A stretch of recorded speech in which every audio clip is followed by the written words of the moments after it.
আত্মহত্যা করবে, আত্মহত্যা করা ছাড়া কোনো উপায় নাই। কেমন বোকা কথা! প্রত্যেকটা মানুষ তো, প্রত্যেকটা জীব তো এমনি মরবে। তো এটাতে কি এমন দক্ষতা আছে, কি এমন অবাক এবং কি এমন বিচিত্র আছে আত্মহত্যাতে, নিজের ধ্বংস ছাড়া? নিজের হাতে নিজেকে জাহান্নামে নিক্ষিপ্ত করে দেওয়া ছাড়া আর কি আছে? আর আত্মহত্যাকারী কি এটা বিলিভ করে যে দুনিয়াতে যে যন্ত্রণা আছে, সে যে কষ্ট, লাঞ্ছনার অপমান আছে, সে মরে গেলে, পৃথিবীতে চলে গেলে আর কিছুই নাই? তাইলে কি আত্মহত্যাকারী আখিরাতকে অবিশ্বাস করে?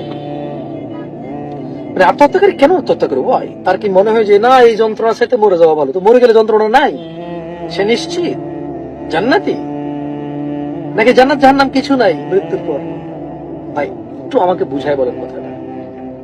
লাঞ্ছনা, অপমান, তারপর দুঃখ, কষ্ট, জুলম, অত্যাচারের শিকার, আত্মহত্যা করবে, আর কিছু করার নাই।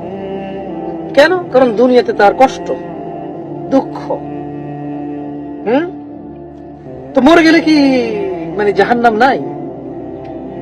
কবর আযাব কি নাই? আছে। আপনি এটা বিলিভ করেন, তাহলে কেন আত্মহত্যা করবেন আপনি? কারণ আত্মহত্যা তো অপরাধ। তাহলে তো আপনার, ধরেন আপনি পৃথিবীতে কোনো গুনাই করেন নাই, আপনি মদ খান নাই, গাঁজা খান নাই, জানা করেন নাই, মিথ্যা কথা বলেন নাই, মারামারি করেন নাই, গীবত করেন নাই, কারো টাকা পয়সা মাইরা খান নাই, বাবা মায়ের সাথে বেয়াদবি করেন নাই, 5 ওয়াক্ত সালাত আদায় করছেন, আপনি জাকাত দিয়েছেন, যদি জাকাত তৌফিক না থাকে দেন নাই, হোয়াট এভার, আপনি একদম জান্নাতি মানুষের কোয়ালিটির মানুষ, আপনি আত্মহত্যা করে ফেললেন। তো আত্মহত্যা তো অপরাধ না? তো আপনি যখন আত্মহত্যা করে ফেললেন, এটা তো একটা অপরাধ। অপরাধের জন্য কি আপনি মাপ চাইতে পারবেন আর?